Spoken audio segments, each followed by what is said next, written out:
how to write melody in 6 steps. In today's episode, we'll dive into a powerful technique for overcoming writer's block.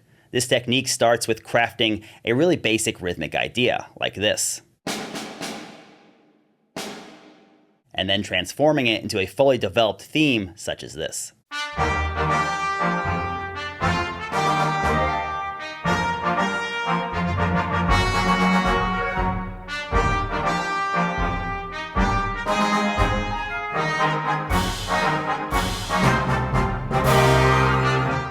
This method is simple and easy to use. It's versatile, allowing you to create music in any style, whether it's orchestral, jazz, rock, or blues. I'll play the complete theme later, but for now, let's dive in and get started. Step 1. Create a short, simple rhythmic idea. Here's my example.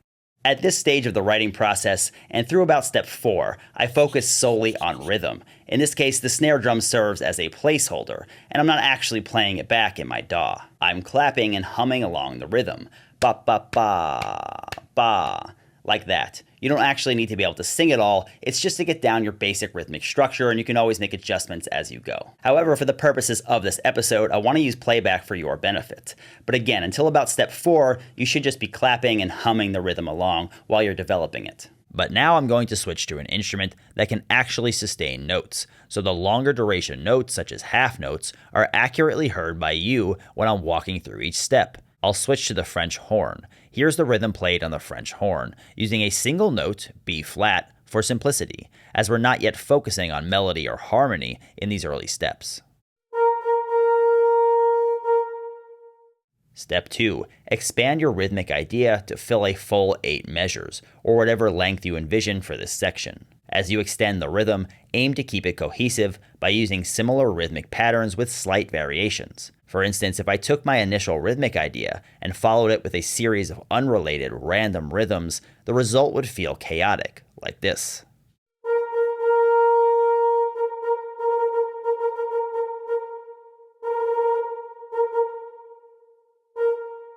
While this might suit a high-intensity action or horror scene in a film, in most cases you'll want a cohesive rhythm. Here's my example of a more unified rhythmic structure. Let's take a listen.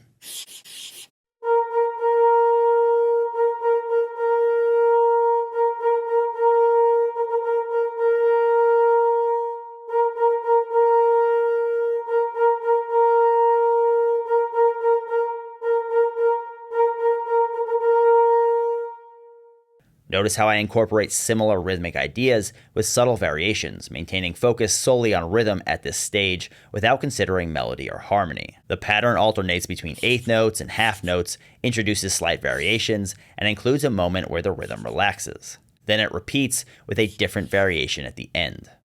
Step 3. Now it's time to get creative. In this step, we'll decide on the genre and the style of theme that we're crafting, if we haven't already. For this example, I'm choosing orchestral music, and I'm composing a hero's theme. You might be wondering why I didn't incorporate the genre and the style in step 1. While you certainly could do that, I find it incredibly helpful, especially when battling severe writer's block, to keep each step as simple as possible. Also, at the outset, I wasn't actually sure what type of theme I wanted to create. If you're working on a school project or scoring a specific movie scene, and you already know the theme style in step 1, you could combine these steps. However, if you're a beginner or if you're having really bad writer's block, I do recommend keeping each step simple and distinct, as it helps maintain clarity and focus. Ultimately, whether you separate these steps or combine them is your choice.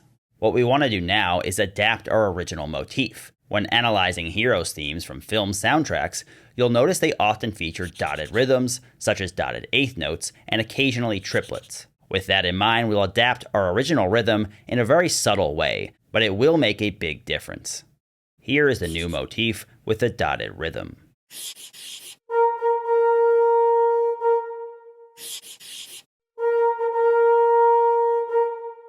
Let's compare the original and the new rhythms side by side, highlighting the changes.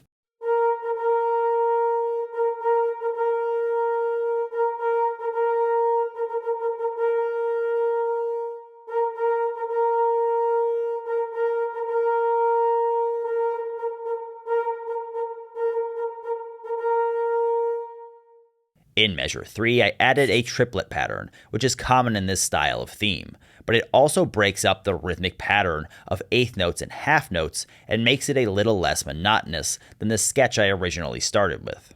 In measure 7, you'll notice dots above the notes. If you're not familiar, these are staccato markings. They indicate the note should be played at half its duration, effectively turning it into 16th notes followed by a 16th rest. This is a cleaner, more concise way to notate this rhythm. Step 4. Now we can begin crafting the melody and the harmony. I chose a key, B flat major in this case, and I started experimenting with melody and chords until I found something I liked. For the chords at this stage, I'm using simple block chords to keep the focus on developing melodic ideas. In the next step, I'll explore more dynamic rhythmic patterns for the chords. Remember, the goal of this technique is to keep each step as simple as possible, which helps you write more quickly and efficiently and break through writer's block. Here's what my example sounds like so far.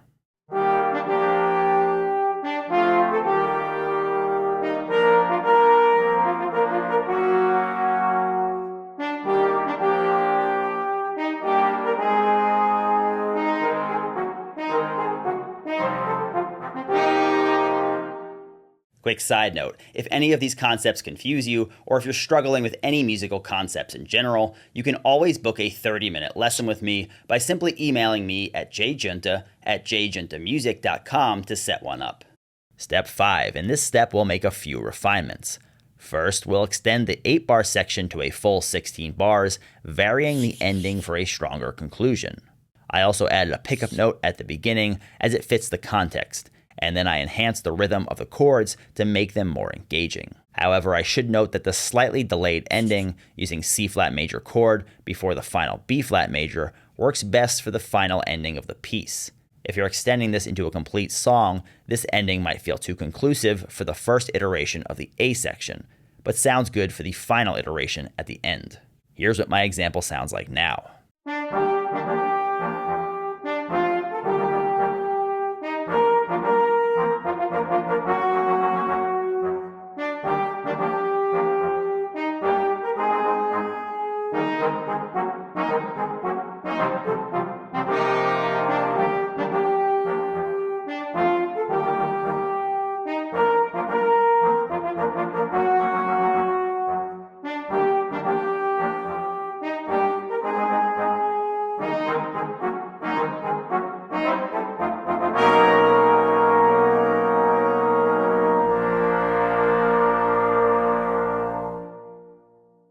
Step 6. In this final step, we'll focus on expanding and refining the instrumentation, and we'll add percussive highlights, fills, and what's often called ear candy to enhance the theme. The possibilities here are vast, allowing for creative freedom.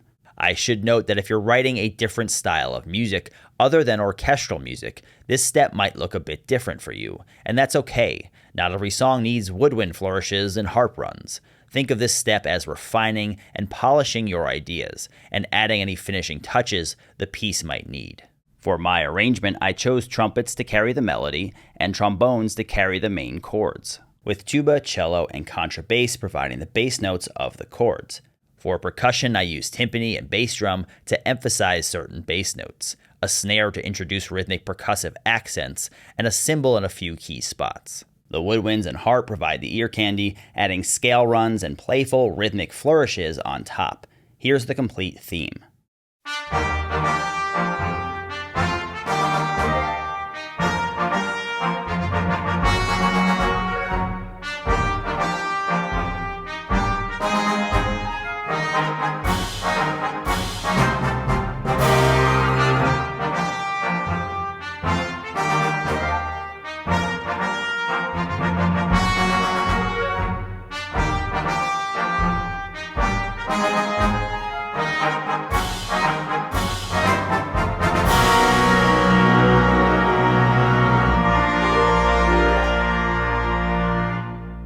If you followed along, you should now have broken through your writer's block and crafted a compelling theme. Remember, this technique works for any musical style, not just orchestral music. All right, that's all for today. Thanks for watching. See you next time.